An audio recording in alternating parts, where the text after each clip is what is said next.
Welcome to episode 30. Hey! Let's go. As you can tell, we're very excited. I'm excited. Yes. But we wanted to take this time and just say a big thank you for sticking with us for 30 episodes. And get ready for like 100 more. At least. But just a quick housekeeping thing while we have you here. We are taking the next 2 weeks off, but we'll be back January 3rd with Arc 2. Yay! In the meantime, don't forget, if you want more content, we have so much free stuff up on our Patreon. And if you sub to our $5 tier, you'll get, I think, 7 or 8 bonus talk show episodes. Yeah, that sounds about right. Ish.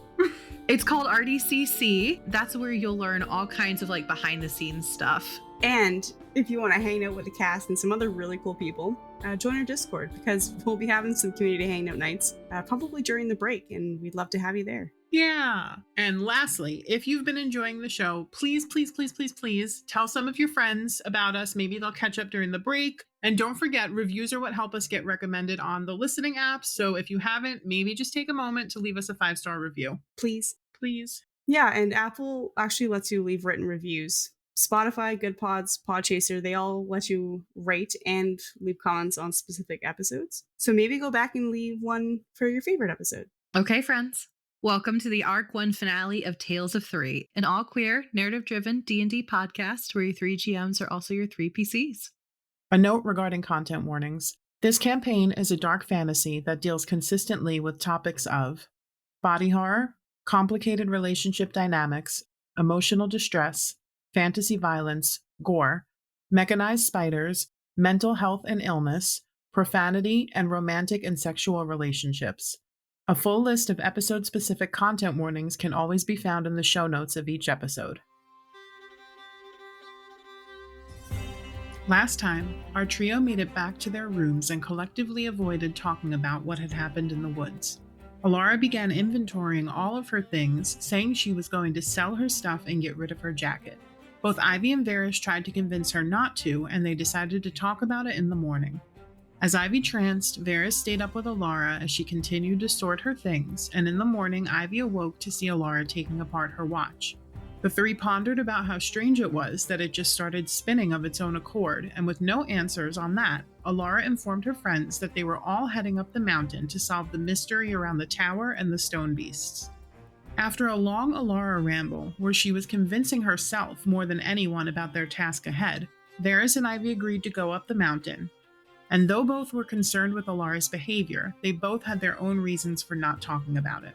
Their first day up the mountain was quiet and a little awkward, with Varys keeping their distance from Alara as he tried to sort his own memories, Ivy keeping quiet for fear she would say the wrong thing, and Alara jumping every time a stranger came too close on the path. We pick up now with the three making camp for the night. I think camp is probably a good idea. It's already almost sundown, right? Mm-hmm. I think Varys will look up at the path going up and look back at the other two. So, thoughts about resting here for the night? I think it's a good time to stop. We don't want to travel in the dark. I agree. Somebody roll survival. That'll be me. 15 plus 7. Nice. So I think we walk a little bit off the path into, kind of like a thicket of trees, and we find a nice dry covered spot to make camp for the night. You notice that most people seem to just be doing like day trips. There's nobody up this far at night. Most of the people that you saw as it was getting darker were coming down. Mm-hmm. So yeah, I think we find a good spot and we make camp, set up tents, right? All that stuff. Do you start a fire or? Oh yeah, absolutely. Get all set up the tents, set up fire. This is a small one, not a necessarily big one. Yeah. Like big enough to cook on if we want to. I think it's just probably rations tonight. I think so. I think we put the tents pretty close together. Yeah. Put Alara's tent in the middle. Yeah. Ivy doesn't have much to say or do. She's tired from all the hiking. Are we taking watch? Oh yeah. Varys will take first watch. I think Alara goes into the tent. I think she is pretty exhausted, so I think she just will do her best to fall asleep. And Ivy goes to trance. Yep. So Varys, you can roll a perception check. 15. You hear the normal outside camping outdoor noises. You hear some animals off in the distance, some shifting here and there. Nothing close to camp, and nothing that really seems to alarm you. Is there anything that anybody wants to do on their watch? I think the Bears is just gonna write in one of his notebooks and like spend time paying attention to his surroundings, but also organizing his brain. Okay. And I think that's his watch. Okay, and then does Ivy take second watch? Yep, Ivy will take the second watch. So I think one perception roll was good. I think that same thing. Nothing really happens on your watch. Is there anything that you do? I think she'll write in her book some more and then just watch out. Bia sleeping in Alara's tent with Pearl and Alara while she takes her watch. Okay. And then same for Alara's watch. I think that she'll get up and she'll sit out there with Pearl and Bia. Nothing happens. Every noise she hears, though, she does jump. It's very hard for her to focus on anything because she's hyper aware of her surroundings and the noises that she's hearing in the thicket of trees up the mountain. But morning does come. Nothing weird happens. You all wake up. It's the same temperature as yesterday, but it's cloudy. So I think that when you both wake up, Alara is like huddled closer to the fire. And I actually think she's making oatmeal.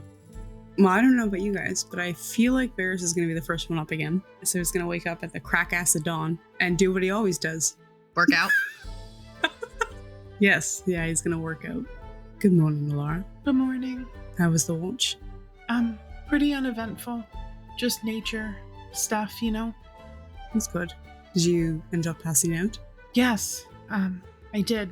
I couldn't have kept my eyes open even if I tried, which was good. And I'm making oatmeal, because I figure that we need our strength, to climb. Well, I'm glad you slept well. And, Thanks. it smells delicious. Thank you. You're welcome. Did you sleep okay? Yeah, I slept all right. Good. Are you gonna work out? Yeah, probably. You're welcome to join me. No, thank you. This is already a big workout for me. You should do it before Ivy wakes up, though, so she doesn't make fun of you again. I think at that point, Ivy does wake up and come out of the tent. And she looks very groggy. Good morning. Good morning. Good morning. Barris is doing the handstand push-ups. She looks over and just rolls her eyes and walks over to Alara. What you making? Just oatmeal. I figured it was better than rations. And it's a little chilly today, so something warm will be nice, It smells very good. Thanks. I think Ivy sits next to you, just like on the ground. She's not going to say anything to Varys. That's how you know the vibes are off with the party. Oh, absolutely. But I think they will do their little morning routine and they'll pack up And while they're packing up, Pearl and Bia come back with... She comes back with a crystalline vial of purple ink. Interesting. It's actually Bia holding it in her claws. Nice. Okay, so we get back on the trail. Alara is not super chatty with anybody. I think she's just focused on the mission, getting up the mountain. Air quotations, the mission. Yeah. So day 2 brings us to another athletic check. She did get a full rest, so she's no longer at disadvantage. That's good. Still, are we tying up together? Yeah. Mm-hmm. Same configuration as last time? Absolutely. Right now you're surrounded by trees and you're looking up at this fairly steep, slightly muddy, but well-trodden trail. I think Alara looks up at the climb ahead and just kind of puts her hands on her hips and sighs, I think when Varys hears her sigh, he's like, something wrong, adventurer? No, it's just it's a lot of climbing and a lot of leg work and arm work. Mm-hmm. And I don't think it's ever gonna be my favorite part. He nods. That's unfortunate because there's a lot of that. She cranes her neck all the way up. I wonder, well, I guess eventually the road will break off towards the tower. Because now it's all mountain. Oh. I'm sure we'll see it soon. Athletic checks. Oh, okay, 15. Nice. Nice. Dirty 20. Nice. Oh, Laura got a 7. So once again, Well, she's not at disadvantage this time. I she still got a slept. 7. I know. Still got a, yeah. I'm just saying. So you're like, it could have been worse. It could have It been. could have been. Yeah. Could have been. So once again, I think this part it's getting steeper as you go. Obviously, you're going higher and higher up the mountain. You're getting into more and more kind of like not uncharted territory, but this is the people who go this way are the people who want to have a challenge and hike a mountain, right? Mm-hmm. So it's getting steeper. I think it's a similar situation where, she's climbing. You're both having to kind of slow down the pace to let her keep up with you. Maybe like 3/4 of the way up, after her like diligently kind of making her way, she slips again. Ivy, make an athletics check again as you feel the rope go taut. And she's going to make a dex check to see if she can kind of catch herself, She can't catch herself. What'd you get? 4. Okay. So you, again, this is not, Ivy, this is not something that you've ever done before. Have you ever climbed a mountain before? No. No. Guys are doing so good yesterday. Damn. Same deal. She's unable to catch herself. She slips and she completely loses her footing. And the rope just kind of unexpectedly, Ivy, you feel this yank. And as you go to grab for the stabilizing rope, you just barely kind of grasp it as you start to fall back as well. Ferris, make an athletics check. 21. So you feel the rope pull super tight against your waist as you're suddenly holding the weight of the both of them. I think as they both try to scramble to try to grab hold of the rope. Do you do anything specific to hold on? What do you do? Oh yeah, he grabs the stabilizing rope and he kind of like moves his legs to spread out firmly against like the wall, making like a strong stance, and he reaches back and grabs the rope that Ivy and Alara are dangling with, and he holds it so they stop swinging and then gently moves it back towards the wall. He slams the two of them into the wall. Like, y'all. And so you do that, and I think we're both able to grab on to the rope and then kind of steady ourselves again up on this wall. And he looks back at them. You two all right down there? Yeah, I lost my footing. Thank you. No worries. Ivy just gives him a thumbs up. Having fun, Ivy? No. Me neither. Ferris reaches to continue climbing at a slow pace. It's like, it would fix this, and he hauls himself up to the next level. If you say working out, I'm just gonna throw myself off this wall. Me too. I didn't need to.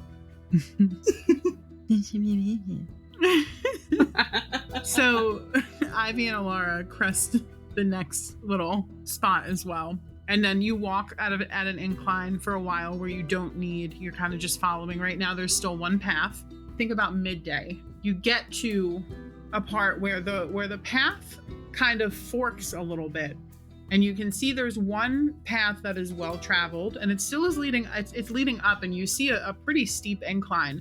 And then you see an overgrown path that is kind of roped off with a sign that says "Do not enter." Mm-hmm. So I think this is probably the way to the tower, yeah? Probably.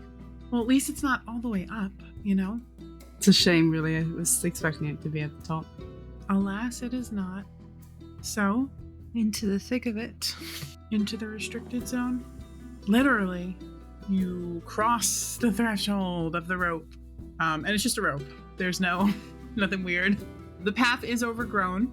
You definitely need to go single file. At some parts, you kind of need to turn sideways to shimmy through like the overgrown brush, or sometimes you kind of will like walk and like a rock kind of juts out and you kind of have to like skirt around it.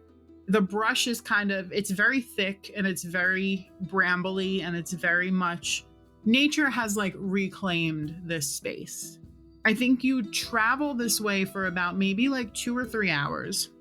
It starts to kind of grow to a point where you feel like you almost can't get through. anymore. It's so overgrown. It's kind of like you have to start to duck, like Alara and Varys for sure. And Ivy has to like hunch over a little bit because the path has gotten so overgrown. But when you get down, you realize that like it's still kind of like a trodden path. It just looks smaller. So to your left is just completely overgrown. Kind of ahead of you and like curving to the right is this hunched kind of smaller path. And then to your right is like rock face, cliff face that would kind of lead further up. Do you want to travel through this path, or do you want to see if there's an alternate way? Do you want to turn back? What's everybody's vibes here? Oh, we're not turning back. No, we're already here, so should we look for a different path, do you think? We can. I mean, obviously this path isn't like upkept like the other trails are. No, but there's still a smaller, like something is coming through here, right? I want to roll a survival check. I want to look at the trail and see if what's coming through here is like normal, like this used to be a path, and so like it's been, you know what I mean? It's just slowly being, yeah. Yeah. Or if this is like an active trodden. Yeah, you can roll a survival. 16 plus 7. Nice. It looks like it's definitely being used still. Mm-hmm. The way that the rest of the thicket has kind of like nature has taken over certain parts of this, it's definitely clear that like it doesn't make sense, right? That there would still be enough for you to just kind of hunch over, right? To walk through. Another thing that you notice, Ivy, is in the rock face, you can kind of make out some very crude hand and foothold. It doesn't seem to be humanoid made. Okay. It almost looks like chunks have been ripped out, like almost like gouged out of the rock. That's not foreboding at all. I think Ivy explains that. Like she's talking out loud as she realizes what's going on. Well, do we want to try to climb it, or do we want to try to go through the path? Ivy, do you think Bia would be up for a little exploration? Sure. And Bia takes off into the air. And you watch as Ivy's eyes mist over. What does Bia see? Is she going to fly up, or is she going to fly through the path? Up. Just straight up. She goes up about, I would say, maybe like 200 feet. Mm-hmm. It looks like this part of the mountain, this rock face, ends at about 200 feet, and there's another kind of like flat platform. To the left is what looks like a more cleared out path now. It's still kind of overgrown, but if she make her make a perception check, actually. That is 18. Yeah, so it's still a thick, overgrown path to the left, but it has definitely been cleared out more. It looks like it gets to a higher height where people can walk even taller than Varys, but still very overgrown and kind of molded to the shape and size of whatever has been kind of walking through. And then up ahead, kind of where this platform would converge with the path, there is another 2 paths that seem to split off, both still overgrown, but definite, clear, kind of like walkways leading further up the mountain. So, which path is the better path that I would deduce? The one where we climb up the face of the cliff, or? They both lead to the same place. The one that is overgrown, you just have to crouch, and the one that goes up, you have to climb. And it's not climb in like, obviously, like this is not a person-made climbing path. These kind of holds that seem to have been gouged out almost are at least like 10 feet apart. So it would be really difficult for you all to scale that if you wanted to scale it. Okay. So I think Bia comes back down. Ivy gets her eyes back. Mm-hmm. I think it would probably be easiest if we go through this path and not try to climb the rock face. Okay. All right. Can I have a marching order? Ivy will go first. I'll take up the rear then. I think she'll like periodically make survival checks just to make sure. I was going to say, so I'm going to have you make a survival check to make sure that you don't lose the path, because it really does get kind of overgrown and thicket sometimes, to the point where you'll have to get on kind of like your hands and knees and crawl for a little bit. 24. And then I will have the three of us make just dexterity checks to make sure that we can kind of maneuver through the overgrowth without getting, god damn it, I got a natural one. Oh, I got a natural 20. Nice. No, 22. And a 17. Okay, so here's what happens. Ivy, you are just zeroed in on this path that you are very easily able to kind of maneuver and anticipate what you need to do and where you need to go. Sometimes you need to turn sideways and kind of shimmy through. Sometimes we need to duck down. And you are just kind of masterfully dodging any of these brambles and some thorns and branches and stuff like that. Varys, you are also just kind of following behind Alara. So, Alara is following what Ivy does, and Varys, you're kind of anticipating that and following. And I think at one point, as you all are kind of crawling through a portion, as Alara goes to stand up, she gets snagged on like a big sharp kind of thorn that just kind of slices across her thigh.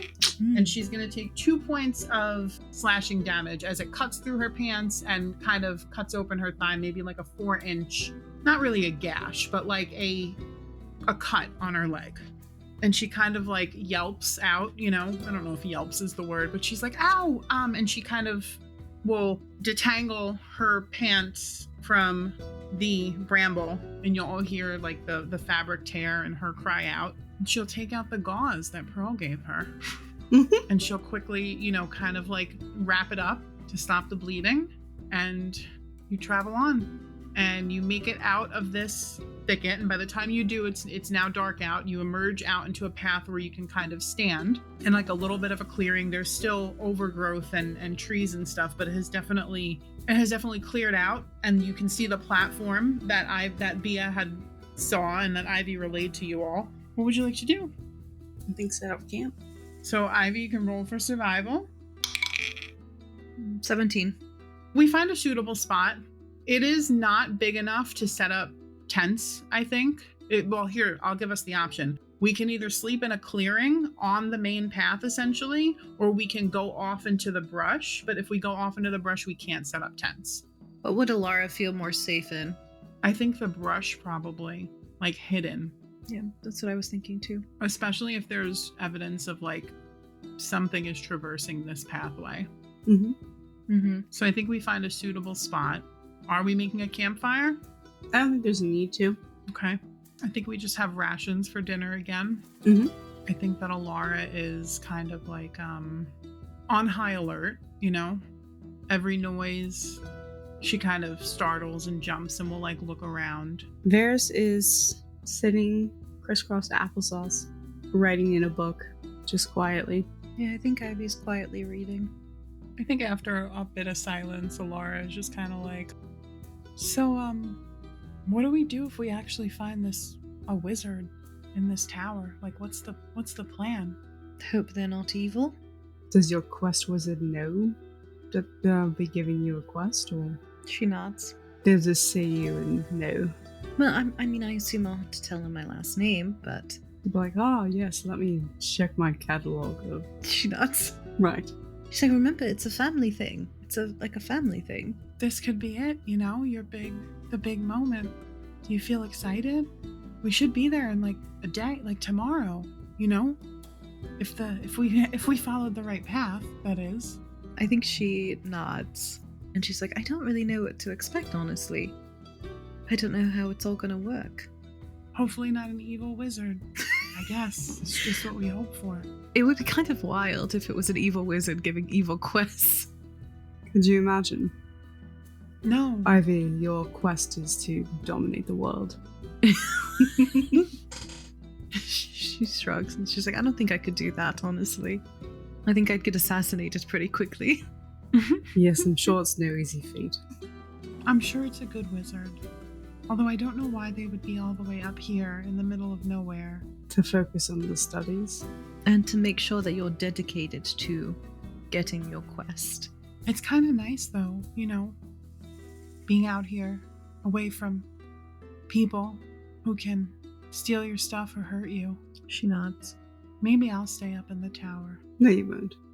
Why? We're not leaving you up here. I could be dedicated to my work, you know? And I wouldn't have to worry about... What about chocolate chip pancakes? I would have them imported up the tower. It would be, well, no, I guess if I made it safe to traverse, then people would come. Teleportation. Is illegal. You could face step to and from to bring me chocolate chip pancakes. I don't know that it goes far enough, you know? Ivy shakes her head. Okay. Even, spells like Dimension Door only go about 500 feet. Well, I'm just saying it would kind of be nice to be away from people and not have to worry about them hurting us, you know? Or us having to kill people because they're hurting us. I agree with that sentiment. But, I think it's also part of the risk of putting yourself out there. Yeah, living. Making connections. Living dangerously. Doing illegal things. To be fair, your laws are really stupid. I have no argument with that. Besides that they're put in place for a reason. I think, after the Forsaking, people were rightfully afraid and cautious around magic. And for a long time, according to the history books anyway, it wasn't safe to do it. And now that it is better, people are just either afraid or wanting to control it. And so here we are. Well, it's a little of both, honestly. And the fact that we are still seeing areas destabilized with higher uses of magic, so it's not without reason, but I think they could be a little looser with that rule now. That's true. Well, it doesn't change the fact that I stole a really important book and then was therefore hunted down for it, which is something I never thought I would say about myself. Can I ask you a question? Yeah. Did you go to this place with the intent of stealing this book, or did you just see it and you were like, ooh, shiny, I need it? I found out about it, and I kind of went, ooh, shiny, I need it. And then I decided that I didn't think it was fair that it was hoarded away in a library by a family who has been in control of magical things for since forever. And I knew that there were things in it that could help me and help people if I could use them. And well, Aiden was interested in it too because they were finally learning how to do magic and exploring that. So I broke into the library.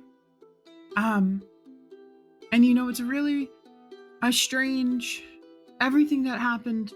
I think that I must have blocked some of it out, honestly. Because it was really bad. I got caught kind of. But there was some other commotion that was happening, and so they didn't suspect me.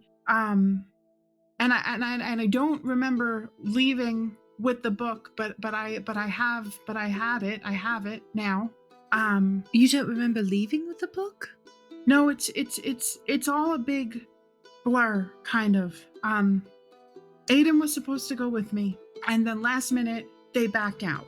But they made me invisible so I could get in. And so I got in, and I was taking the book, and then there was an explosion or something that happened. And you can see she's and you're trying to recall a piece of information, you can see her eyes and her face looks really concentrated, she's trying to pull on something. Yeah. And then they found me, the people in the library found me, and they thought I was just a regular visitor, and they were like, oh, we need to get you out of here. And so they did. And then the next day, I guess, I just remember having the book. I have the book. But like I said, it was all so everything happened so quickly, you know, and it was really scary. Was somebody else attacking? You said there was an explosion. Yes, there was another break-in. Maybe someone else was trying to steal the book. Or something else. You know, I have 2 questions for you, if that's all right. Mm-hmm. 1, who did you steal the book from? She reaches into her pocket. She takes out the book. She puts it in front of the two. We're like sitting close together, I think. Yeah. Mm-hmm. So she puts the book in between, like, I think in between the 3 of us. Look at it. And even though it wants you to look away, just keep looking. I will. And I'm going to let look. You both roll. You can tell me, you can either roll Arcana to try to see through the enchantment, or you can roll Insight to try to, like, insight the enchantment, the book, or you can roll History to see if the book itself looks familiar to you. 24. 11. Okay. What did you roll for? You rolled Insight. What'd you roll? Arcana. So, Ivy, you are trying to insight this book so hard, and nothing. What's the vibe? You realize that you don't know the name of the book, but the book is telling you that there is writing on the book, but there is no writing on the book. But you're like, surely there's writing on this book. Surely there's a title there. It is the most confusing mind fuckery that you have felt in quite some time. Yeah. Varys, you said Arcana?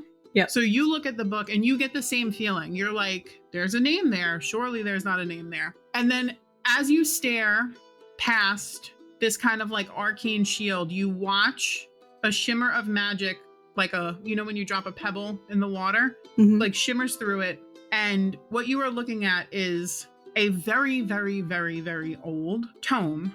And on the top, it says, Dola's Compendium of Rare and Mystical Pre- and Post-Forsaking Arcane Runes, Their Applications, and How to Inscribe Them, by Dola Igwe.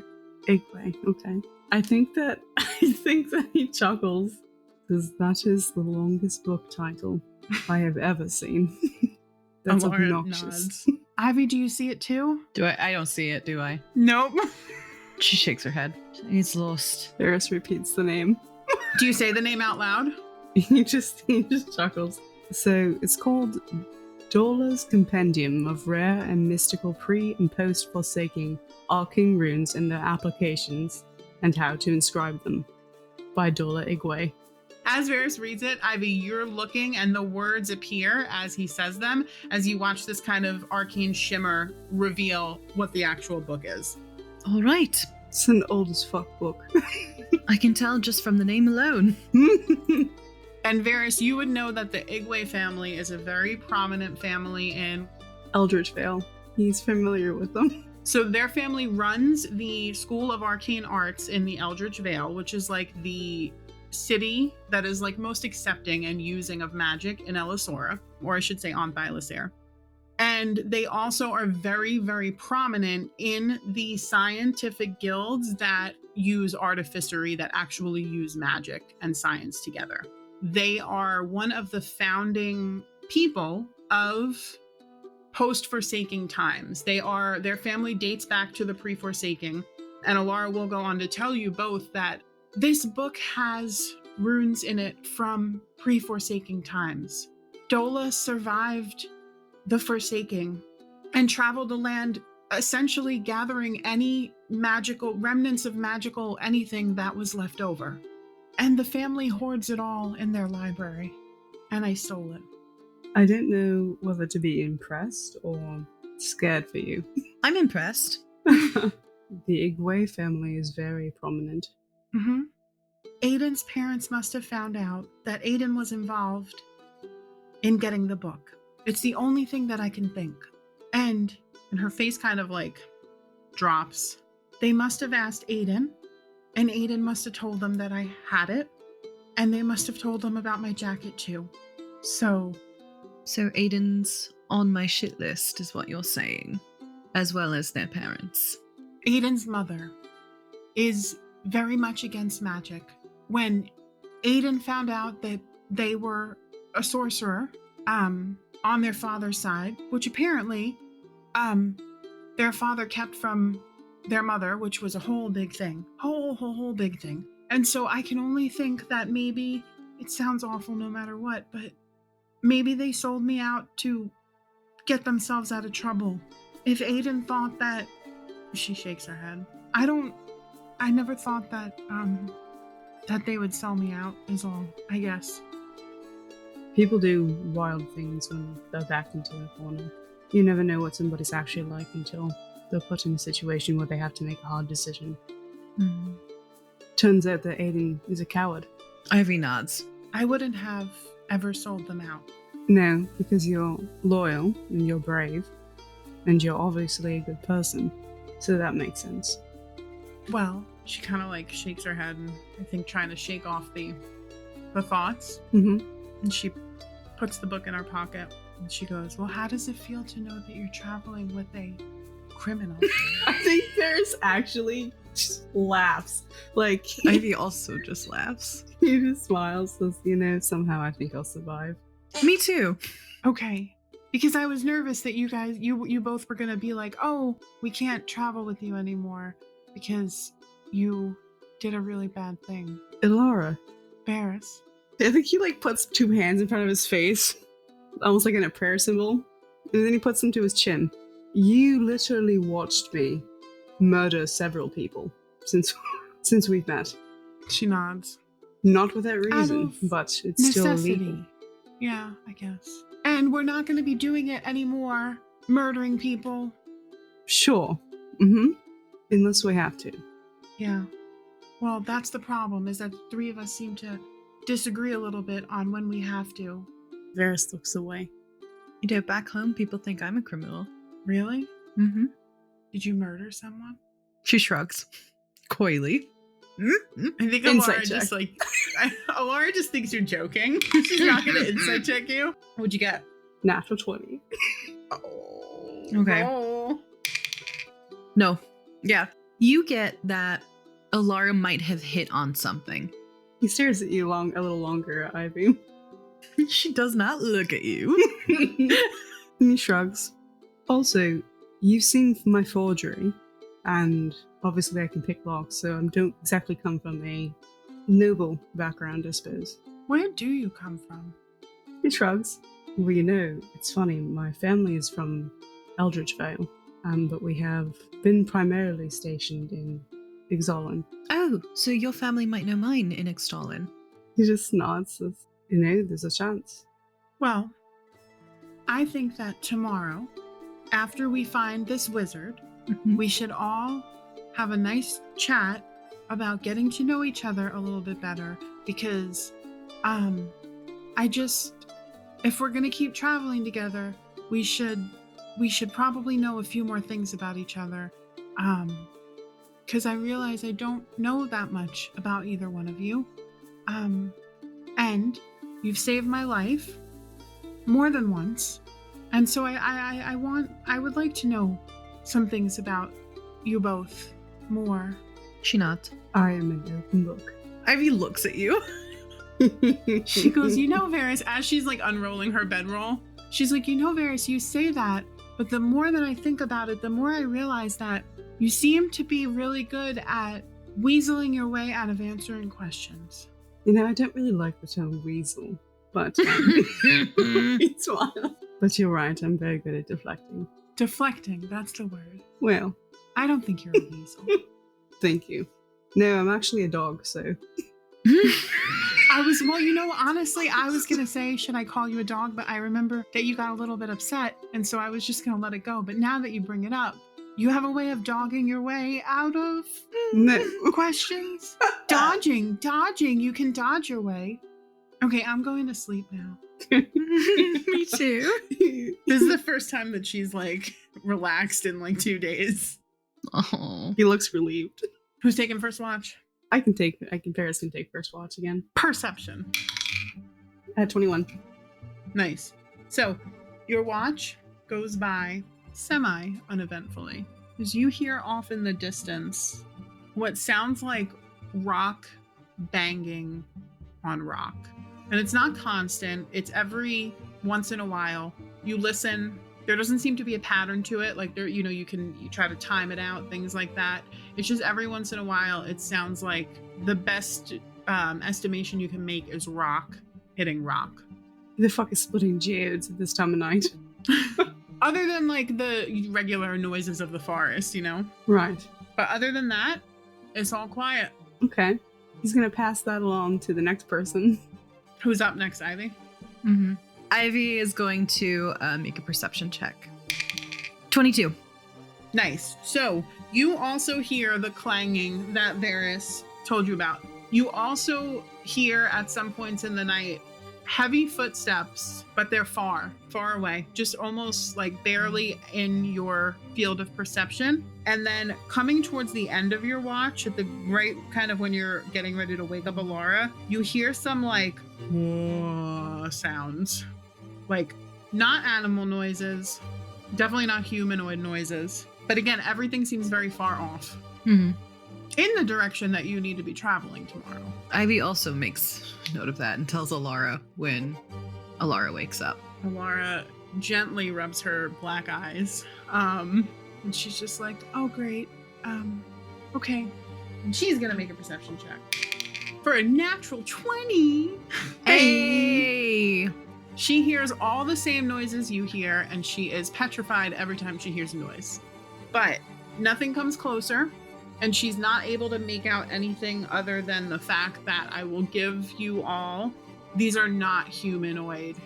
This is a creature noises. Big creature noises based on some of the things that you have all kind of pieced together. But no one bothers you in the night. You all get a full rest again. Wake up in the morning on the road again. Yes. So it's another chilly morning.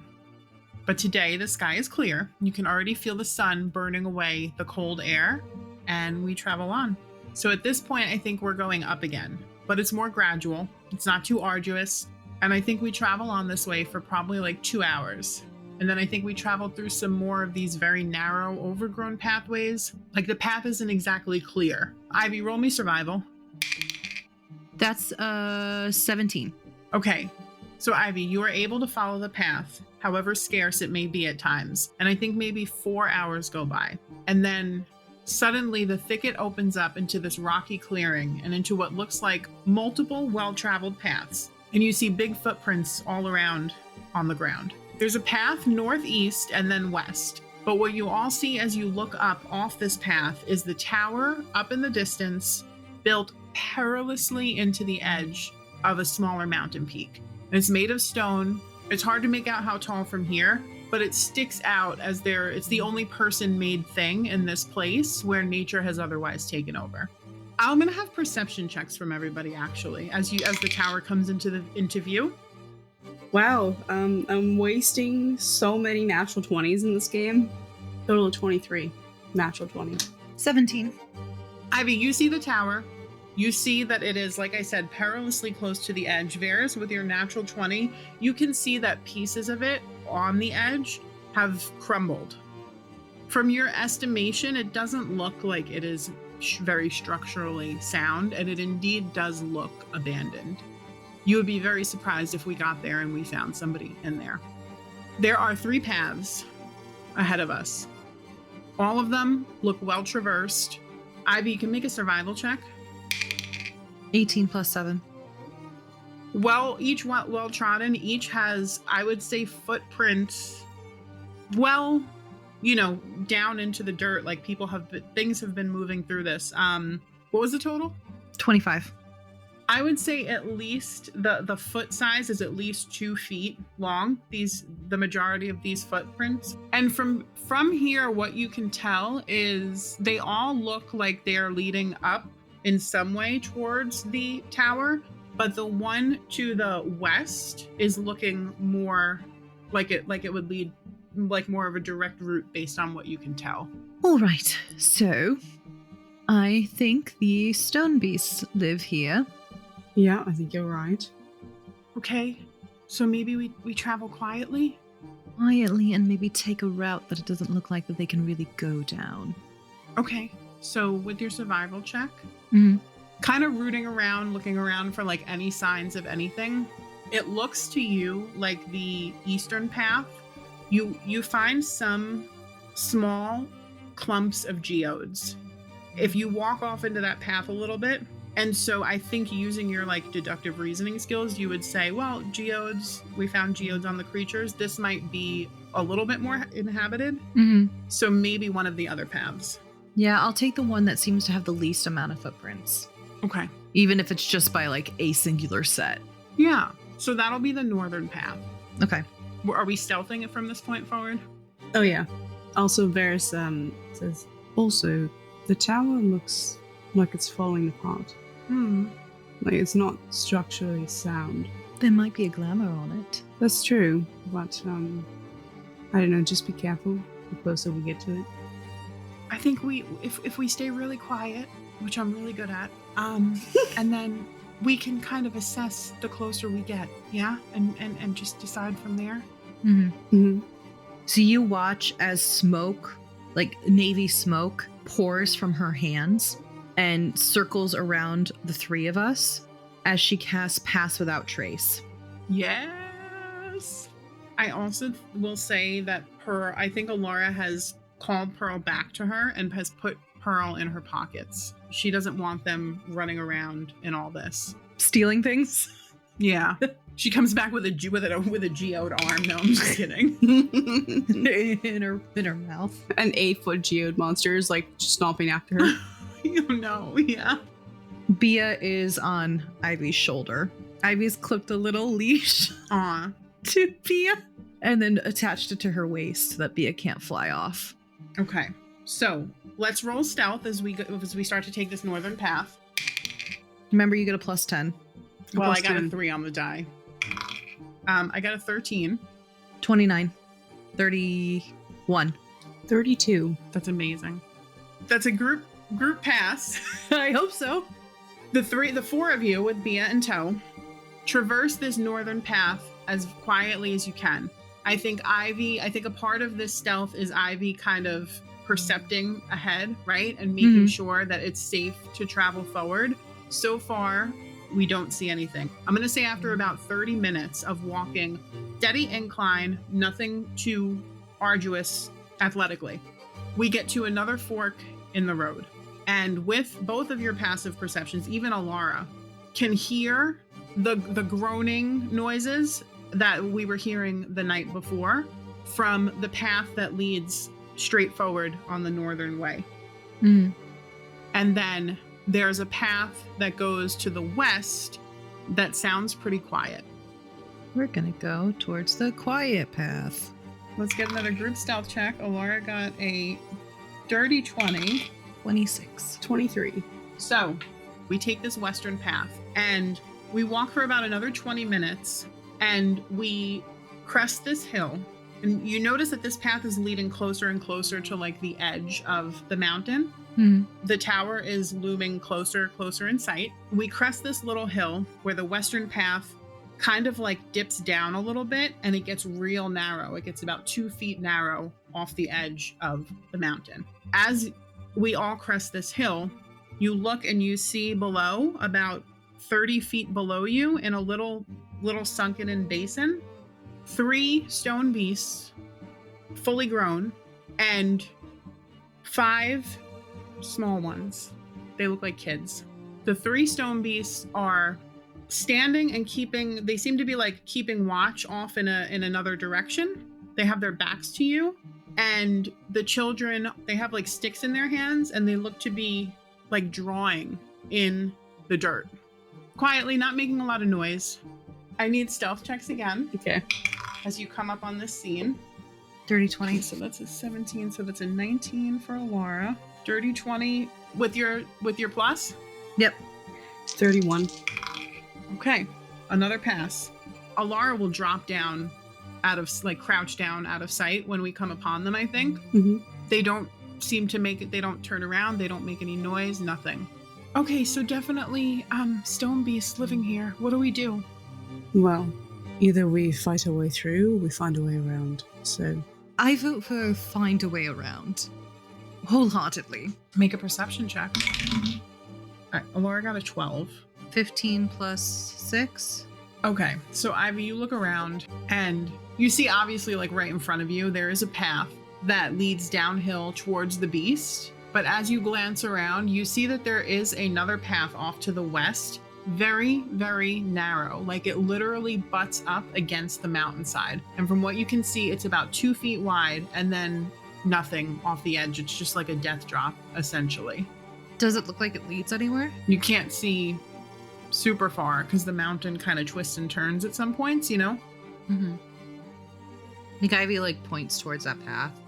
I think this is probably our only way, unless we want to fight stone beasts, which again, I do not want to do. No. Okay, so everyone, let's roll stealth one more time. Oh, Laura got a 19. Dirty 20.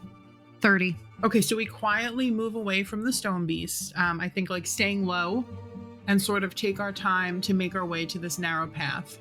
As far as you can see, it looks like a path, but after a bit, it kind of turns like as the mountain, you know, it's not like a straight line, and you lose sight of the path. I mean, there's really no other option. We're just gonna have to follow it. So, okay. And now I need dexterity checks as we begin to walk. 16. 21. Also 21. Nice. Yay. Okay. So the three of you very carefully and very quietly start to traverse this path. I think Alara is walking with her back to the rock and kind of, you know, inching forward, hugging the wall as best she can. As you walk, you start to notice this is not a path that anyone is traversing, right? Those creatures are way too big to be walking this path. As you step, you can hear rocks crumble beneath your feet. You can see dust falling with each of your steps behind. You watch as some of the pathway, as the three of you get by it, starts to crumble away. Who's in front? Ivy. Is it Ivy, Alara, Varys? Yep. After about 20 minutes of careful walking, you get to the part where it kind of curved out of sight, and you see that the path does actually end.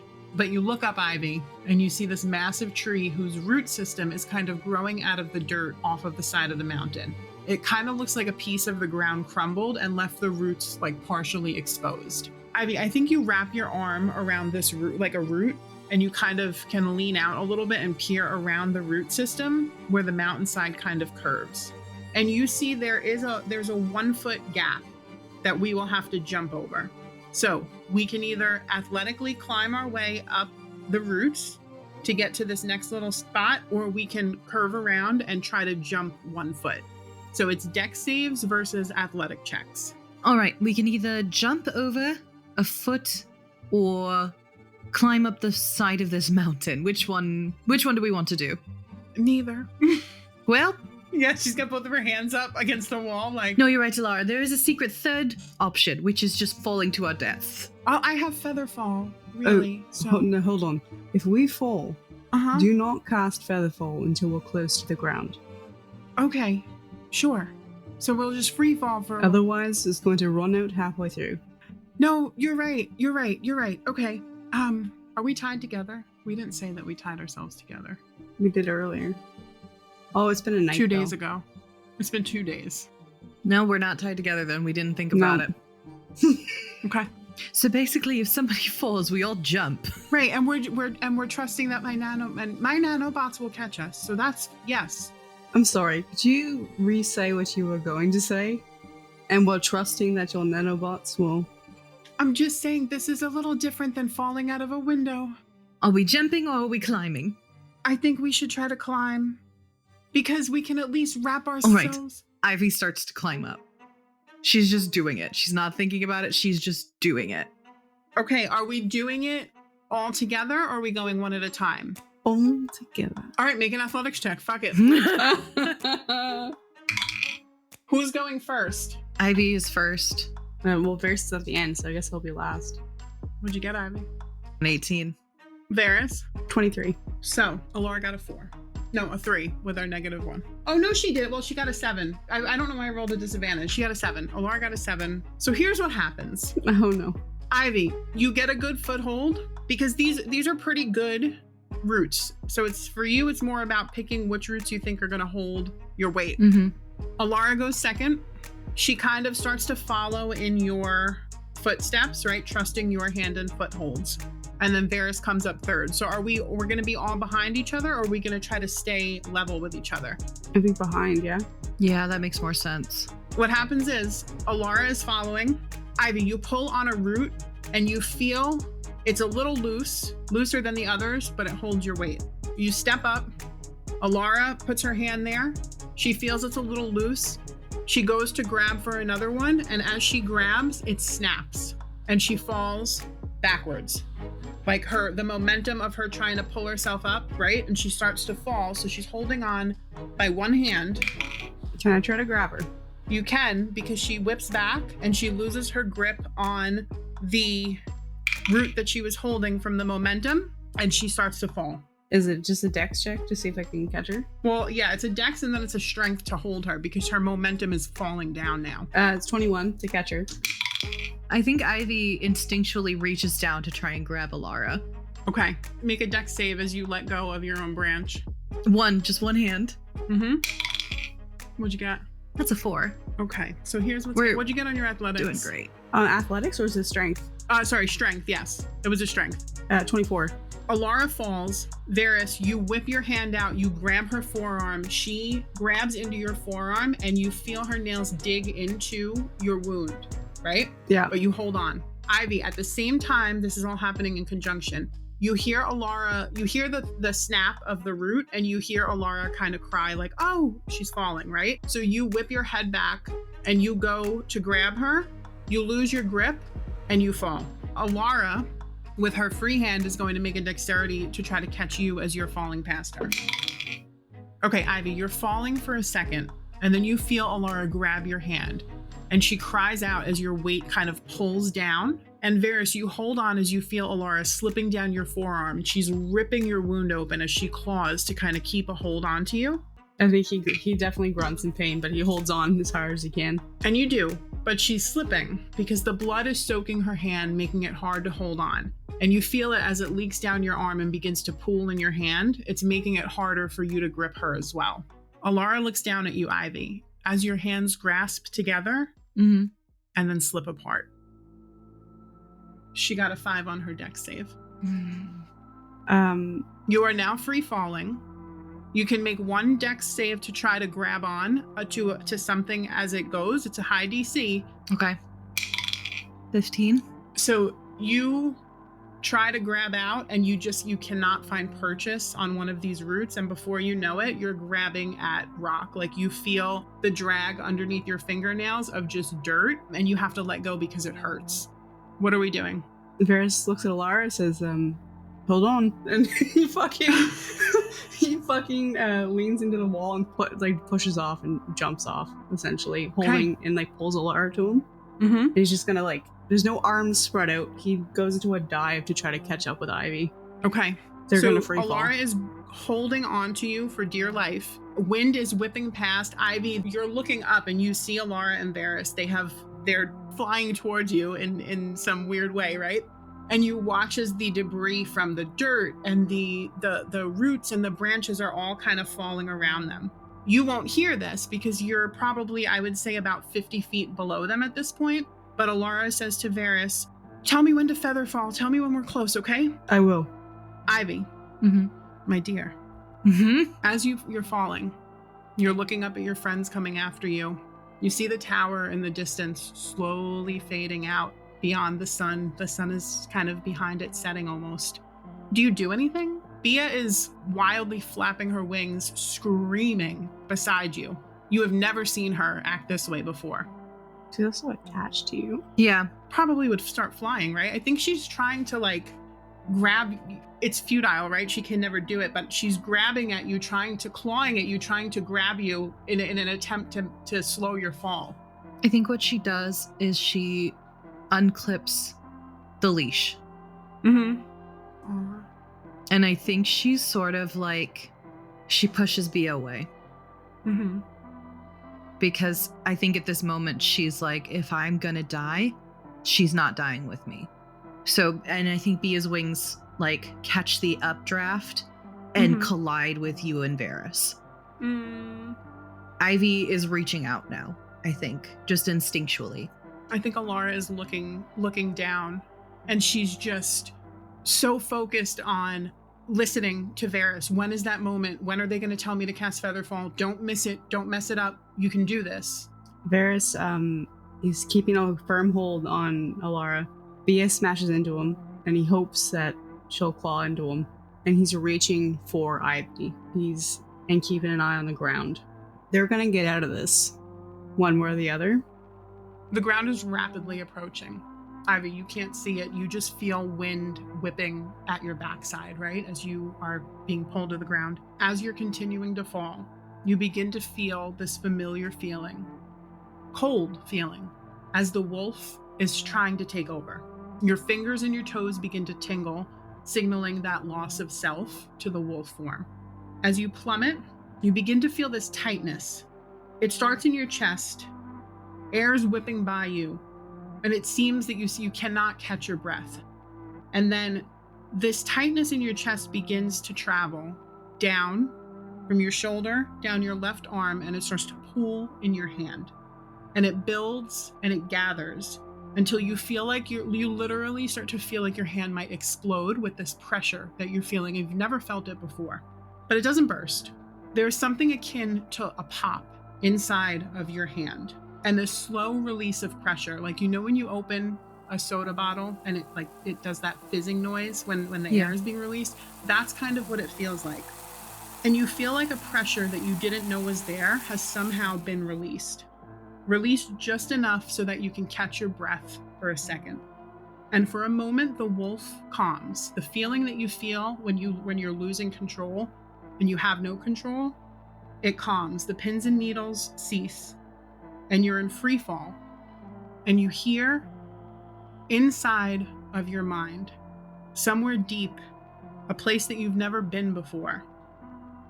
Ivy, at long last, I have been waiting for you.